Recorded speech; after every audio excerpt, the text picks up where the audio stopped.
Mikayla Nogueira just got exposed, and she's spiraling. She's lashing out, dodging questions, hiding disclosures. And now even her fans are calling her out. From fake sponsorships to stolen dupes and FTC warnings, this is more than just drama. This might be the beginning of her downfall. Let's break it all down. You see, a few years ago, Mikayla was the relatable underdog. She was raw, honest, and people loved her for being different from the typical LA beauty influencer. But ever since Lashgate, things haven't been the same. First, it was the allegedly Then came the constant sponsorships. Skincare, makeup, hair care. All of them claimed to be the one thing that changed her life. Every week, it was a new miracle product. And the kicker? She never stopped to disclose most of them properly. And now, she owns a skincare brand herself.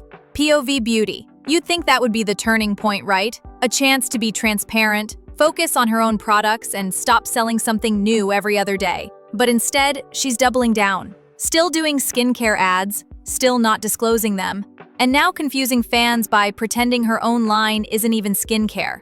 It's not skincare, it's skin prep. Come on. Just the other day, Mikayla posted what looks like a clear sponsored ad for a brand called Mix-Soon, a full morning skincare routine with links to buy on Amazon, glowing praise, the whole thing. So you're looking for an easy, no BS, morning skincare routine that leaves your skin looking like this every day?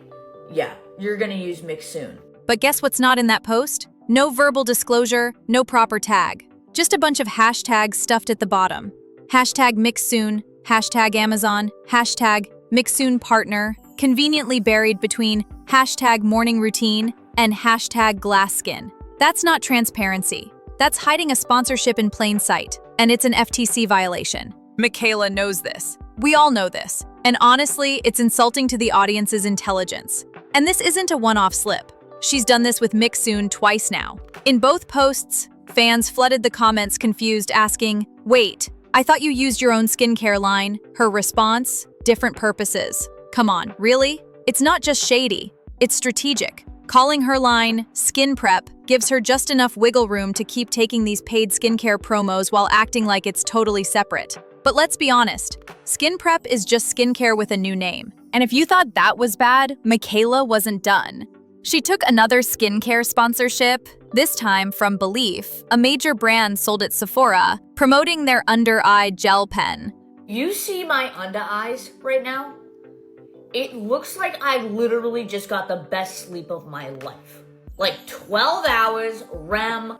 I've tried every eye cream, eye serum, eye gel, under eye patches. Again, glowing praise, again, zero verbal disclosure.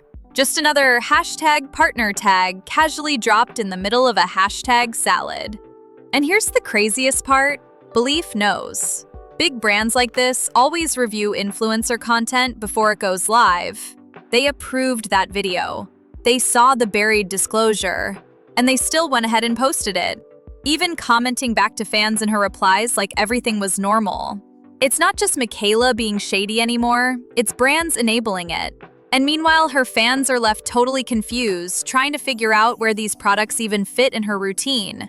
They're asking things like, wait, where does this go in the POV routine? Should we get this or your skincare? Because honestly, they believed her. They thought she was using her own products religiously. But the truth is, Mikayla's promoting whatever cuts her the biggest check, and her own fans are starting to notice. And just when you think it can't get messier, it does.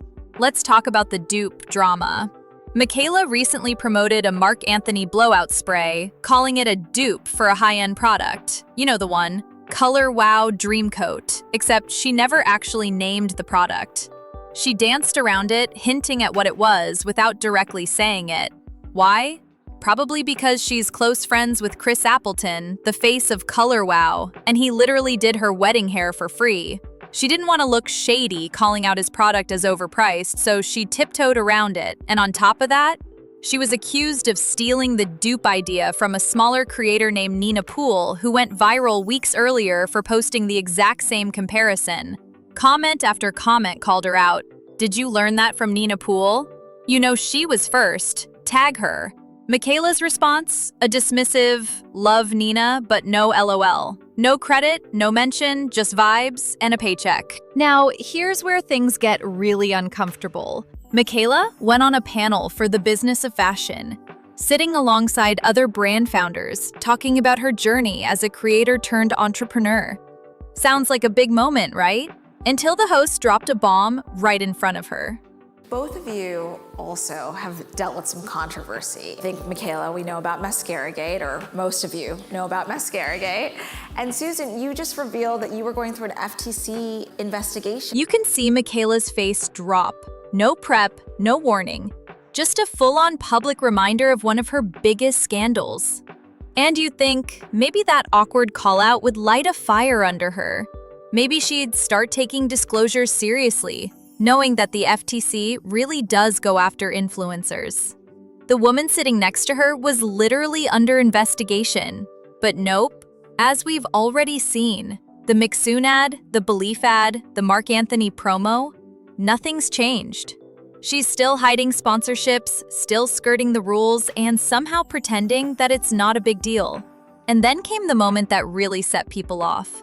Mikayla gave a passionate rant about how influencer brands are held to a higher standard than luxury ones like La Mer or Sisley. The most prestige brands like La Mer, Augustinius Bader, Sicily, we're held to higher standards than that. We are the brands held to the absolute highest of standard. We're held to standards because when you build a parasocial relationship with your community, they see you as a friend. We're held to higher standards than traditional founder brands, where it's just founded by, say, a makeup artist or a hairstylist. And the most important thing in friendship is trust. That would be a valid point if she wasn't actively breaking that trust. You can't talk about honesty and community while lying to your audience for profit. You can't say trust matters, then bury a paid sponsorship in hashtags. You can't build a brand off of authenticity while pretending every new product is your holy grail. And that's the problem with influencer brands. It's not that people are being too critical, it's that too many of these brands cut corners, rely on fake friendships, and treat their communities like customers instead of people.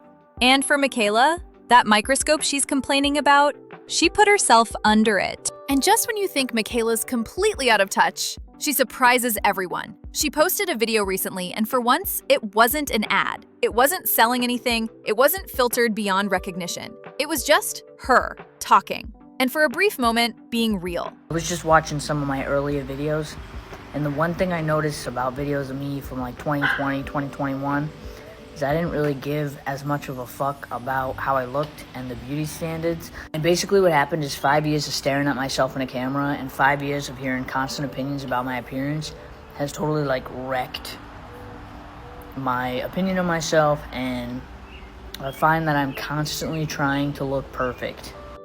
This video is me telling you that I'm sick of that, because I don't fit the beauty standard. I'm not a bombshell on Love Island, bitch. I never would be. But the constant trying to be perfect thing, it's exhausting, okay? I want to look at my old videos and relate to that again, not what I've currently got going on. And here's the thing, that part is real. She is a victim of beauty standards, just like the people watching her. But at the same time, by editing every photo, selling a new skincare miracle every week, and pushing unrealistic perfection, she's also reinforcing those same toxic standards she claims to hate. She's both the victim and the machine. And maybe that's why people are starting to turn. Because at the beginning, Mikayla was relatable. She was the girl who didn't look like everyone else, who spoke her mind, who gave honest opinions. That's why people followed her. But now, it's all filtered faces, secret sponsorships, and carefully worded replies. She's lost the thing that made her blow up in the first place: authenticity. Her fans keep telling her, "We miss the old Mikayla." And honestly, she probably misses her too. So where does that leave us? Can she bounce back? Sure, anyone can. But it starts with doing something she's been avoiding for years: being honest. Because at the end of the day, she doesn't need another skincare deal. She needs to earn back the one thing money can't buy: trust. Let me know what you think in the comments. Do you believe Mikayla can change? Or is this just who she is now? Thanks for watching, and I'll see you in the next one.